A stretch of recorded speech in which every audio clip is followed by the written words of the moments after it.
আসসালামু আলাইকুম। টিএম বাংলার সংবাদে সবাইকে স্বাগতম।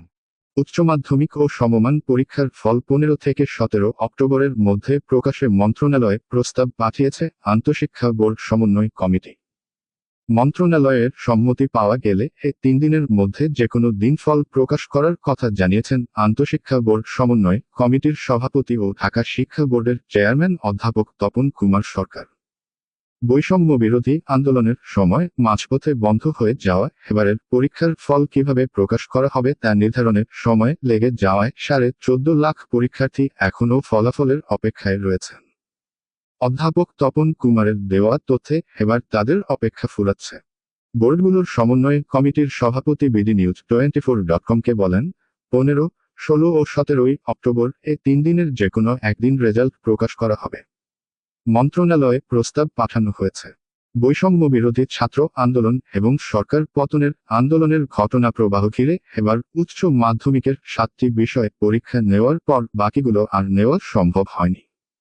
কিছু শিক্ষার্থীদের দাবির মুখে পড়ে বাকি পরীক্ষা নেওয়া হবে না বলে শিক্ষা মন্ত্রণালয়ের তরফে ঘোষণা আছে।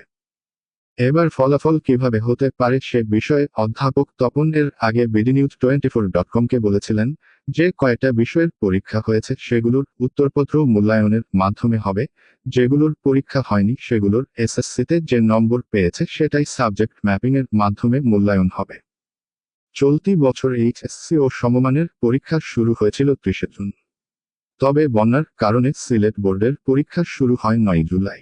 11 বোর্ডের অধীনে এবার প্রায় 14.5 লাখ শিক্ষার্থী পরীক্ষায় বসে। এরপর সরকারি চাকরিতে কোটা সংস্কার আন্দোলনের মধ্যে দেশজুড়ে সহিংসতা ছড়িয়ে পড়ায় উদ্বেগজনক পরিস্থিতিতে 16 জুলাই রাতেই সারা দেশে স্কুল, কলেজ, পলিটেকনিক সহ সব বিশ্ববিদ্যালয় অনির্দিষ্টকালের জন্য বন্ধ ঘোষণা করা হয়। 18 জুলাইয়ের এইচএসসি ও সমমানের পরীক্ষাও স্থগিত করা হয়। পরিস্থিতি আরও খারাপের দিকে গেলে 1 আগস্ট পর্যন্ত উচ্চ মাধ্যমিকের সব পরীক্ষা স্থগিত করে আন্তঃশিক্ষা বোর্ড সমন্বয় কমিটি। পরিস্থিতি স্বাভাবিক থাকলে 4 আগস্ট থেকে পূর্বঘোষিত সময়সূচি অনুযায়ী এইচএসসি ও সমমানের পরীক্ষা শুরু হওয়ার কথা ছিল, কিন্তু পরে সেই পরীক্ষাগুলো স্থগিত হয়ে যায়।